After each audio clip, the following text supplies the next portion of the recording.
Hey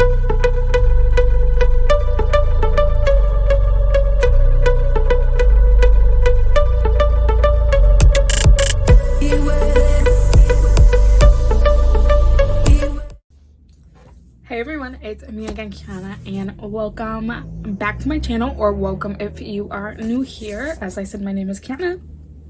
I post bookish videos at least twice a week, and happy 2022, guys. So we are going to be talking about my January TBR. It's the first of the month. We are going to be setting a goal for how the rest of the month is going to be looking. I have 5 physical books here, but I'm going to have 6 books on my TBR. One is supposed to be coming today. It is the 4th, and it says that it's out for delivery. So let's talk about that book first. That book is going to be Heartstoppers Volume 4 by Alice Oseman. This is the 4th installment in the Heartstopper series, where we follow 2 guys, Nick and Charlie. From the first book, from what I remember, since I read this last year, Nick is a sophomore. He is known as being gay, and Charlie is a junior. They start hanging out. They start becoming friends because when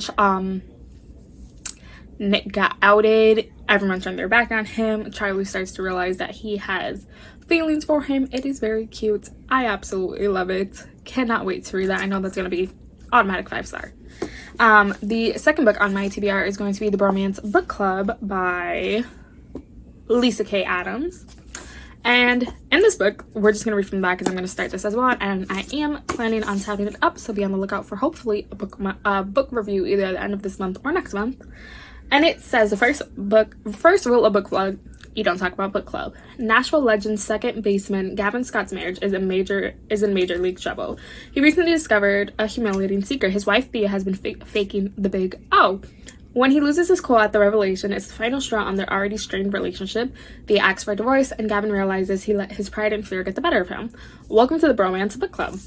Distraught and desperate, Gavin finds help from an unlikely source, a secret romance book club made up of Nashville's top alpha man. With the help of their current read, a steamy Regency novel titled Court and the Countess, the guys coach Gavin on saving his marriage, but it will take a lot more than flowery words and grand gestures for this hapless Romeo to find his inner hero and win back the trust of his wife. So this is a series. Everyone absolutely loves it on BookTube, on Bookstagram, not so sure on BookTok, but I am looking forward to it. As I said, I do plan on topping it up, so I can't wait to see if I'm gonna like it or not.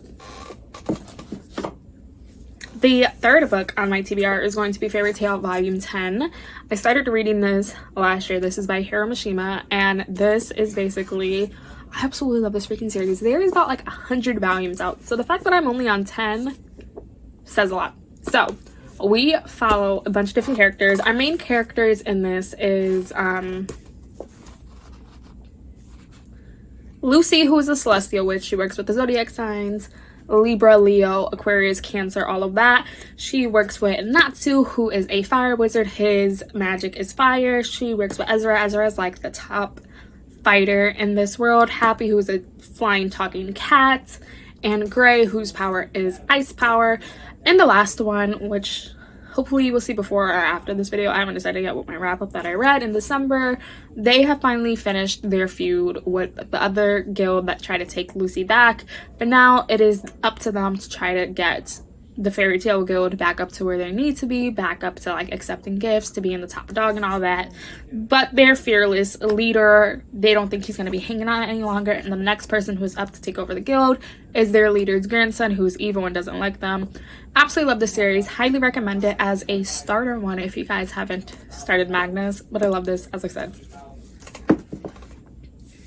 The next book I plan on reading, I had tried to read this back in July, which was a big no-no because that's when I went on my vacation to Vegas, and it is Arushan, the City of Gold by Rashni Chaskin. This is the 4th out of 5 books because I just found out a 5th book is coming out.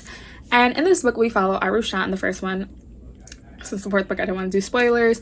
Arusha is known to be a liar. Everyone in her school knows her to be a pathological liar. They know all this girl does is a lie. So on their Thanksgiving break, recess, whatever you want to call it, a bunch of kids sneak over because she lives above the museum where her mom works at, and she sneaks the kids downstairs, and they basically wake up the sleeper, who in this mythology world is very bad. He wants to end the world.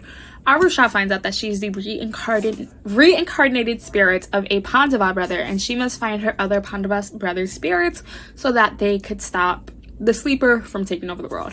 Absolutely loved books 1, 2, and 3. When I had tried to read this, like I said, I was in Vegas not reading. I have the audiobook of this, so hopefully this could be my first audiobook of 2022.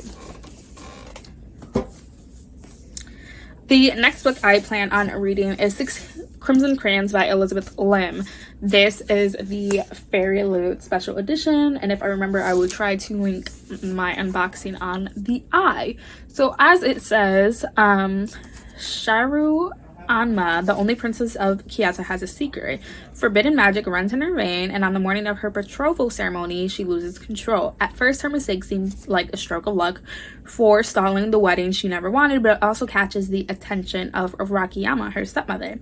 A sorceress in her own right, Rakiyama banishes the young princess, turning her brothers into cranes and warning Shiro that she must speak of it to no one, for with every word that escapes her lips, one of her brothers will die. She only has 6 brothers. Penniless, voiceless, and alone, Shiro searches for her brothers and uncovers a dark conspiracy to seize the throne. Only Shiro can get the kingdom to rights, but to do so, she must place her trust in a paper bird, a miraculous dragon, and the very boy she fought so hard not to marry. And she must embrace the magic she's been taught all her life to contain, no matter what it costs. A lot of people like this. She wrote the Spin the Dawn series, which I never got around to reading it. It just wasn't on my TBR, but this seems very more interesting, and I absolutely love this like cover so much. Like, that is just gorgeous. I hope I love this. And the 6th and final book on my TBR is Our Violence Ends by Chloe Gong. This is the second book into Our Violence Delight, which is a 1920s Romeo and Juliet retelling. We follow, of course, Juliet and Romeo. Juliet is the daughter of the Scarlet Gang. Romeo is the son of the White Lotus Flower. And this takes place in Shanghai, China. And in this, a war is brewing, of course, between the two gangs. But a sickness is also sweeping the land of where they live at. It is something that infests like in your head, and it takes over, and you end up dying literally within seconds, either bleeding out or you're just dead. I absolutely loved the first book when I read it in January of last year, so it's only befitting if I read the second book this year in January. This is, of course, my Albuquerque exclusive edition, the same as my other one. Absolutely love Chloe's writing style. I love how she incorporates Shanghai into it, and we do see in the first book, and hopefully in this book, a lot of the historical stuff that was happening in the 1920s with England, America, China, Russia, all trying to get land. So I can't wait for this. But those are all of the books I plan on reading in the month of January. I will be trying to leave 2 videos on this video you guys should check out right here. I try my hardest to post twice a week, and hopefully I will see you guys very soon with another video. Bye, guys.